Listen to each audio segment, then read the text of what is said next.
1994 সালের 2রা জুলাই কলম্বিয়ার মেডেলিন শহরের নাইট ক্লাবের পার্কিং লট। কলম্বিয়ার জাতীয় ফুটবল দলের অধিনায়ক তখন নাইট ক্লাব থেকে বেরিয়ে পার্কিং লটে এসেছেন গাড়ি খুঁজতে, আর ঠিক সেই মুহূর্তে একটা চিৎকার সারা পার্কিং লট ছাপিয়ে গেল, গ্রাসিয়াস por el গোল। এই স্প্যানিশ শব্দের অর্থ হয় ধন্যবাদ তোমার ওই আত্মঘাতী গোলের জন্য। আর ঠিক তার পর মুহূর্তেই ছটা গুলি গেঁথে দেওয়া হলো দেশের জাতীয় ফুটবল দলের অধিনায়কের মাথার মধ্যে। প্রত্যেকটা গুলি মারার সাথে সাথেই এই খুনি চিৎকার করে বলছিল গোল। আর ঠিক এইভাবেই মোট 6টা গুলি মারার সাথে সাথে 6বার গোল গোল গোল বলে চিৎকার করে উঠেছিল এই খুনি। 1994 সালের ফুটবল বিশ্বকাপ চলাকালীন একটি ম্যাচের একটি ভুল, যা কেড়ে নিল জগৎ বিখ্যাত ডিফেন্ডার আন্দ্রে এসকোবারের জীবন। 27 বছর বয়সী আন্দ্রেস এসকোবার, যার এই শান্ত স্বভাবের জন্য সারা পৃথিবী চিনত দ্য জেন্টলম্যান অফ ফুটবল বলে। আর সেই জেন্টলম্যান অফ ফুটবলের মৃত্যুটা ফুটবল ইতিহাসের একটা অন্ধকার অধ্যায়। ফুটবলের ইতিহাসে বহুবার আত্মঘাতী গোল হয়েছে, বিভিন্ন খেলোয়াড় আত্মঘাতী গোল করেছেন, অর্থাৎ নিজের গোলে নিজেরাই গোল মেরেছেন। তবে কেন ভুলবশত শুধুমাত্র একটা আত্মঘাতী গোলের জন্য আন্দ্রেস এসকোবারের জীবন গেল? কারাই বা মারলো আন্দ্রেস এসকোবারকে? এর পেছনের আসল সত্যিটাই বা কি? আর এই সব প্রশ্নের উত্তরগুলো আপনাকে জানতে হলে ভিডিও শেষ পর্যন্ত আপনাকে থাকতেই হবে। এই গল্পের শুরুটা কিন্তু মৃত্যুর নয়, বরং ছিল স্বপ্নের। 90-এর দশকের সেরা ডিফেন্ডারদের মধ্যে একজন ছিলেন আন্দ্রেস এসকোবার।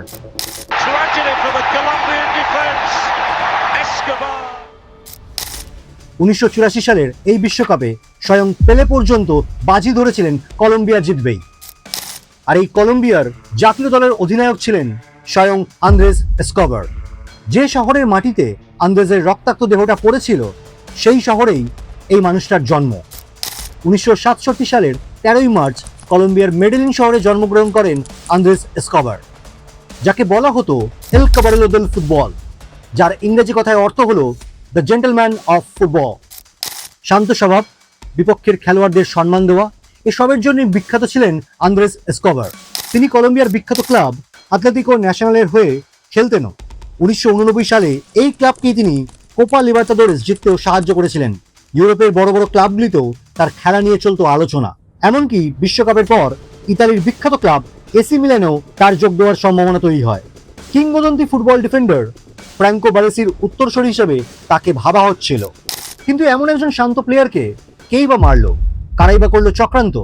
কেনই বা অকালেই চলে যেতে হলো আন্দ্রেস এসকোবারকে? 8-এর দশকের গোড়া থেকেই কলম্বিয়ার ড্রাগস ব্যবসা রমরমিয়ে চলতে শুরু করে। ড্রাগস ডিলারদের হাতে আসতে থাকে অতিরিক্ত টাকা, আর এত টাকা ড্রাগ ডিলাররা যখন খরচ করতে পারছিলেন না, তখন তারা আস্তে আস্তে ফুটবল ক্লাবগুলোতে টাকা ঢালতে শুরু করেন। আর এই ড্রাগ ডিলারের প্রসঙ্গেই উঠে আসে আরেকজনের নাম, আরেকজন এসকোবার, পাবলো এসকোবার। এই পাবলো এসকোবার স্বয়ং টাকা ঢালতেন আতলেতিকো ন্যাশনালে, যে ফুটবল টিমে আন্দ্রেস এসকোবার খেলতো। মাদক, কলম্বিয়া আর এসকোবার, এই 3টে শব্দকে পাশাপাশি বসালে যেটা তৈরি হয়, তার মূল চরিত্রে আছেন দুজন এসকোবার। একজন এসকোবার ফুটবলার, আরেকজন ড্রাগ লর্ড। জীবন দুজনকে কিভাবে মিলিয়ে দিয়েছিল তা ভাবলেই অবাক লাগে। পাবলো মারা গিয়েছিল আগেই, কিন্তু 8-এর দশকে কলম্বিয়ার যে ড্রাগ ব্যবসা রমরমিয়ে চলছিল, তা শুরু হয়েছিল পাবলোর হাত ধরেই। 1993 সালের ডিসেম্বর মাসে পাবলো এসকোবারের মৃত্যুর পর মেডেলিন শহরের আন্ডারওয়ার্ল্ডের নিয়ন্ত্রণ চলে যায় ছোটখাটো এবং আরো হিংস্র গ্যাংস্টারদের হাতে।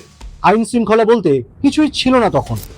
আর এই পাবলো এসকোবারের হাত ধরেই শুধুমাত্র ফুটবল ক্লাবে টাকা লাগানো নয়, এমনকি ম্যাচের মধ্যে জুয়া চলতে থাকে রমরমিয়ে। কিন্তু এখন যদি আপনি ভাবেন ফিফা অনুমোদিত ফুটবল বিশ্বকাপের একটা ম্যাচ ফিক্সিং হচ্ছিল, তাহলে কিন্তু আপনি ভুল ভাববেন। আসল গল্পটা ছিল অন্য। 22শে জুন 1994 ফুটবল বিশ্বকাপের তখন গ্রুপ লেভেলের ম্যাচ চলছে। কলম্বিয়ার সামনে তখন আমেরিকা। সারা কলম্বিয়ার তখন চোখ ন্যাশনাল টেলিভিশনে। ঠিক 34 মিনিটের মাথায় আমেরিকান দলের একটা ক্রস সামলাতে গিয়ে কলম্বিয়ার ডিফেন্ডার এবং অধিনায়ক আন্দ্রেস এসকোবার ঝাঁপালেন বলের দিকে, আর তার পায়ে লেগে ভুলবশত বল চলে গেল কলম্বিয়ার জালে। ভুল করে আত্মঘাতী গোল করে ফেললেন আন্দ্রেস এসকোবার। কলম্বিয়ার ন্যাশনাল টিভির ধারাভাষ্যকার ইতিমধ্যেই 6বার গোল উচ্চারণ করে ফেলেছেন। আর এই 6 বার গোল শোনাটা সারা কলম্বিয়াবাসীর কাছে ছিল লজ্জার, অপমানের। আর খেলা শেষের পর আমেরিকার কাছে হেরে বিশ্বকাপ থেকে ছিটকে গেল কলম্বিয়া। কিন্তু প্রশ্নটা হলো, এই ড্রাগ মাফিয়া আর এই আত্মঘাতী গোল, এদের মধ্যে লিঙ্ক আপটা কোথায়? আর এটা জানতে গেলে আমাদের যেতে হবে পরের পর্বে। আমেরিকার গ্যালারিতে তখন উচ্ছ্বাসের ঢল। ন্যাশনাল টেলিভিশনে জুম করে তখন দেখানো হচ্ছে আন্দ্রেজের মুখ। আন্দ্রেজ তখন মুখ ঢেকে মাটিতে বসে পড়েছেন, কাঁদছেন অঝরে। কিন্তু তখন তিনি এক মুহূর্তের জন্য ভাবতে পারেননি এই একটা ভুল তার জীবন কেড়ে নেবে। দেশে ফিরে আসার পর আন্দ্রেজ বহুদিন নিজের বাড়ির বাইরে বেরোতে পারেননি, লজ্জায়, অপমানে। এরপর আন্দ্রেজ নিজের মনে অনেকটা সাহস নিয়ে খবরের কাগজে লিখেছিলেন, আমাকে মানুষের মুখোমুখি হতেই হবে। সারা দেশের মানুষের মধ্যে ধীরে ধীরে উত্তেজনাও কমতে থাকে। মানুষ বুঝতে পারে আন্দ্রেজের ভুলটা। কিন্তু তারপরে সেই খেলার ঠিক 11 দিনের মাথায় আন্দ্রেজ তার বন্ধু এল ইন্ডিওকে নিয়ে কলম্বিয়ার মেডেলিন শহরের সেই নাইট ক্লাবে যান। সেখানে আন্দ্রেজের সাথে সাক্ষাৎ হয় দুই ড্রাগ কার্টেলের কুখ্যাত গ্যাংস্টার পেদ্রো আর সান্তিয়াগো গ্যালেনের সাথে। কথাবার্তা হতে হতেই কিছুক্ষণের মধ্যে কথা কাটাকাটি শুরু হয়। আন্দ্রেজের সেম সাইড গোল নিয়ে তারা কটূক্তি করতে থাকে। আন্দ্রেজ অনেক চেষ্টা করে এটা বোঝানোর চেষ্টা করেন ওই আত্মঘাতী গোলটা নিতান্তই একটা ভুল ছিল। কিন্তু আন্ডারওয়ার্ল্ডের কাছে কোটি কোটি টাকার জুয়ার হারের ক্ষোভ তখন ফুটছে। কলম্বিয়া এবং আমেরিকার ম্যাচে যে জুয়ার টাকা লাগানো হয়েছিল তা পুরোটাই হারিয়েছে ততক্ষণে কলম্বিয়ার এই কার্টেল।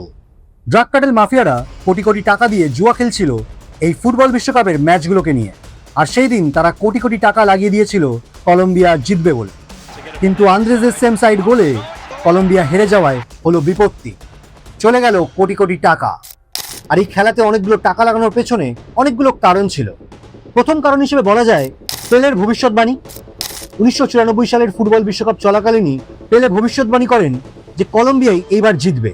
দ্বিতীয়ত দলের অধিনায়ক আন্দ্রেস এসকোবারের মতন প্লেয়ার থাকা, এই সব কিছু বাধ্য করেছিল কলম্বিয়ার ড্রাগ কার্টেলদের কোটি কোটি টাকা লাগাতে। ওদিকে আন্দ্রেস তখন দুই ড্রাগ মাফিয়াকে বোঝাতে না পেরে কোনো মতে নাইট ক্লাব ছেড়ে বেরিয়ে এসেছেন পার্কিং লটে গাড়ি খুঁজতে। কিন্তু এতেও রক্ষা হলো না। ওই গ্যাংস্টার দল আন্দ্রেসকে ধাওয়া করলো। ওই গ্যালন গ্যাংস্টারের বডিগার্ড উম্বার্তো কাস্তো মুনোজ এগিয়ে এলো। আন্দ্রেস তখন হতবাক, তার চোখের সামনে বন্দুক। পয়েন্ট 0 থেকে 600টা গুলি করা হলো আন্দ্রেসের মাথায়। আর প্রত্যেকটা গুলির সময় চিৎকার করে বলা হলো গোল। আর ঠিক এইভাবে সবার গোল গোল গোল বলে চিৎকার করে উঠলো ওই গ্যাংস্টারের দল। ততক্ষণে মাটিতে রক্তাক্ত হয়ে পড়ে আছে দ্য জেন্টলম্যান অফ ফুটবল। হসপিটালে নিয়ে যাওয়ার 45 মিনিটের মধ্যেই ডাক্তাররা তাকে মৃত বলে ঘোষণা করেন। আর এইভাবেই শেষ হয়ে যায় ফুটবল বিশ্বের এক অসাধারণ ডিফেন্ডার। আন্দ্রেস এসকোবারের শেষকৃত্যে প্রায় 1,20,000 মানুষ যোগ দিয়েছিলেন। ওই আত্মঘাতী গোলের পর সারা দেশ কষ্ট পেয়েছিল ঠিকই, কিন্তু তারা স্বপ্নেও ভাবেননি তাদের দেশের অধিনায়কের এমন অবস্থা হবে। এই ঘটনার পর ওই গ্যাংস্টার বডিগার্ড মুনোজ খুনের সব দায় স্বীকার করেন। মুনোজকে 26 বছরের সশ্রম কারাদণ্ডে দণ্ডিত করে কলম্বিয়ান আদালত। কিন্তু আবারও এই ড্রাগ মাফিয়াদের কারসাজিতে মাত্র 11 বছর পরেই ছাড়া পায় মুনোজ। আন্দ্রেস মৃত্যুর কিছুদিন আগে কলম্বিয়ার এক পত্রিকায় লিখেছিলেন, life doesn't end here, we must go on. Andres এগিয়ে যেতে চেয়েছিলেন, কিন্তু একটা উন্মাদ সমাজ আর ড্রাগ মাফিয়াদের বুলেট তাকে থামিয়ে দিয়েছিল চিরতরে। ফুটবল যেখানে জীবনের থেকেও বড় জুয়া, সেখানে আন্দ্রেসের নাম একটা অনন্ত অপেক্ষা মাত্র। ইতিমধ্যেই শুরু হয়ে গেছে ফুটবল বিশ্বকাপ 2026। আপনি কোন দলকে সাপোর্ট করছেন অবশ্যই জানাবেন কমেন্টে। কিন্তু মনে রাখবেন, খেলায় হার জিতটা বড় কথা নয়, আবেগটাই বড়। আর আবেগকে কখনো এমন জায়গায় নিয়ে যাবেন না যার জন্য আপনার প্রিয় খেলোয়াড়ের এমন দশা হতে হয়।